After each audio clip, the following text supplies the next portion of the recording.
आज हम डॉटनेट के अंदर डेटाबेस कनेक्टिविटी, इसके ऐड, अपडेट, डिलीट और क्वेरी के परफॉर्मेंस के बाद आज का जो सेशन हम लोग लेने जा रहे हैं वो है रिपोर्ट्स। रिपोर्ट के लिए सबसे पहले सॉल्यूशन एक्सप्लोर पे right click, add new item, form add करेंगे, फॉर्म नंबर 4। और फॉर्म नंबर 4 के अंदर जो अभी फॉर्म दिख रहा है वो फॉर्म 4 है। इस फॉर्म के अंदर टेक्स्ट प्रॉपर्टी चेंज कर रहे हैं, रिपोर्ट अबाउट ऑल आइटम्स। ये वो फॉर्म है जहाँ पे आप लोगों को रिपोर्ट दिखने वाला है। रिपोर्ट के लिए अगेन आपको जैसे डेटाबेस कनेक्टिविटी में डेटा ऑप्शन में गए थे वैसे डेटा में नीचे रिपोर्ट व्यूअर है। हम इतनी चीज़ों को ऑलरेडी जानते हैं, grid view, data source, binding source, navigator में हम लोगों ने बटन से यूज़ किया था। ये रिपोर्ट व्यूअर होता है। रिपोर्ट व्यूअर ले लें और रिपोर्ट व्यूअर की डॉक प्रॉपर्टी को चेक करेंगे। F4 डॉक प्रॉपर्टी और लोअर लेवल डॉक प्रॉपर्टी में जाएंगे, इसको थोड़ा खींचेंगे और यहाँ से रिपोर्ट के लिए चेक करेंगे। सर्वर रिपोर्ट जो है वो कहीं रिपोर्ट नहीं मिल रहा है क्योंकि मेरे सॉल्यूशन एक्सप्लोर में कहीं पे भी रिपोर्ट डॉट वीबी नाम का फॉर्म नहीं है। अगेन स्मार्ट टैग रिपोर्ट, कहीं रिपोर्ट नहीं मिल रहा है, इसलिए right click, add new item. Add new item करने से ये रिपोर्ट है। ये रिपोर्ट का एक्सटेंशन RDLC होता है। रिपोर्ट RDLC और क्रिस्टल रिपोर्ट के लिए एक्सटेंशन होता है RPT। तो ये दोनों रिपोर्ट है। ये पहले सिंपल रिपोर्ट है जहाँ से हम लोग चार्ट भी बना सकते हैं, वो आप देख रहे हैं। मैंने ऐड कर दिया है। एक नया रिपोर्ट ऐड होने के बाद रिपोर्ट देखने के लिए हमको जिस चीज़ की ज़रूरत है वो है टूल बॉक्स। उसके अंदर रिपोर्ट आइटम स्पेशली आ जाएगी क्योंकि ये टूल जो है वो सिर्फ रिपोर्ट का टूल है। टूल बॉक्स में जाके टेबल पे डबल क्लिक करेंगे। टेबल पे डबल क्लिक करने से ये रिपोर्ट आ जाएगा।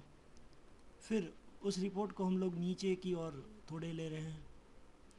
ये टेक्स्ट बॉक्स है, टेक्स्ट बॉक्स पे डबल क्लिक किया, यहाँ लिया और उसको खींच के बड़ा किया। F4 text align is a property, centre,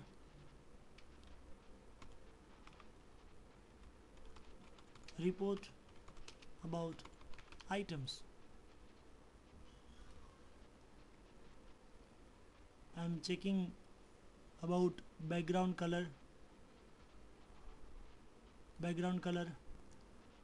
custom, 4 color,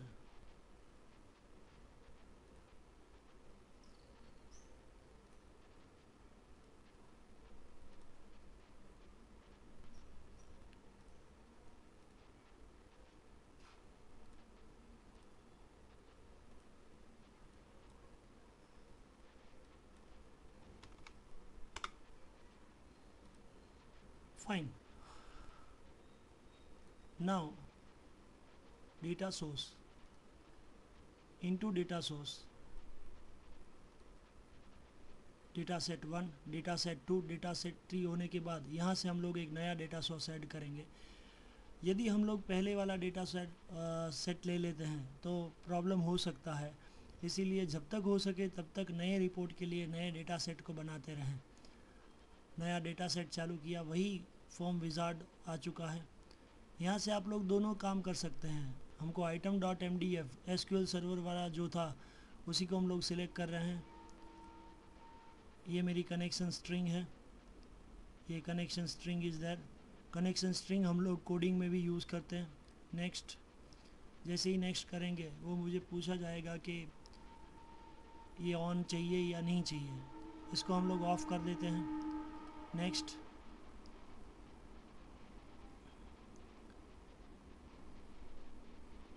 ये एडाप्टर का पोर्शन चालू हो रहा है जहाँ से मैं टेबल और उसके पर्टिकुलर फील्ड्स को अडॉप्ट करूँगा। डेटाबेस के ऑब्जेक्ट्स जिसमें टेबल व्यूज़ आते हैं, उसमें से मैं सिर्फ आइटम डिटेल नाम का टेबल ले रहा हूँ और यहाँ उसको फिनिश कर रहा हूँ। जैसे ही फिनिश करूँगा यहाँ पे डेटा सेट 3 अपने आप बन जाएगा। आप लोग देख रहे हैं ये डेटा सेट 3 है और डेटा सेट 3 के अंदर आइटम कोड को उठा के मैंने यहाँ रख दिया। फाइन।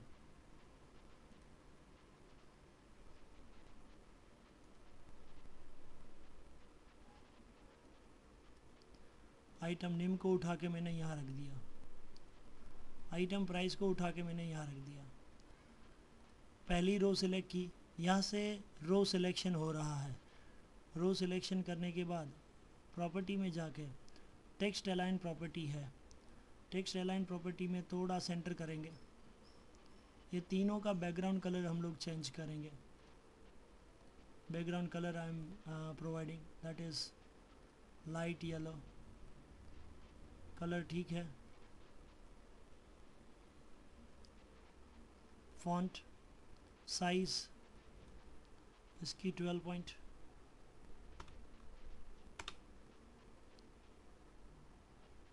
फाइन। सेम यहाँ पे सिलेक्ट किया, टेक्स्ट अलाइन सेंटर कर दिया गया।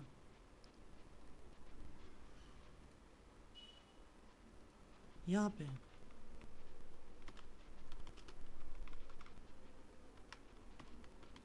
Code of item,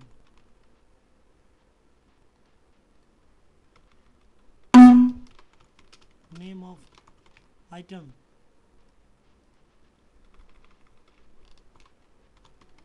price of item,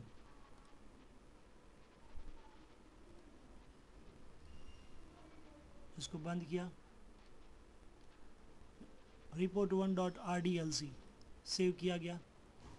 यहाँ जाके अब हम यहाँ पे करेंगे तो report1.rdlc आ चुका है। सिलेक्ट करें, यहाँ डेटा सेट 3 आ चुका है और डेटा सेट 3 आने के बाद सिर्फ उसको रन कर दीजिए। Right click, property, form 4 and execute. Execute करने से मुझे वही रिपोर्ट मेरी स्क्रीन पे मिलेगा, पूरे का पूरा 1 of 1 code of item, all that things is available. If I want to provide this report into doc parent container, इतना कर दीजिए, रन कर दीजिए। अब जो रिपोर्ट आएगा वो फुल डॉक में फिल किया हुआ आएगा और this is your report view. आप इसको 200 तक ले जा सकते हैं, 100 तक ले जा सकते हैं। और बहुत अच्छी चीज़ यही है कि इसमें ये है, एक्सेल शीट में चाहते हैं, पीडीएफ में चाहते हैं, Excel, please wait, desktop, item report की एक्सेल फाइल बन चुकी है। पीडीएफ,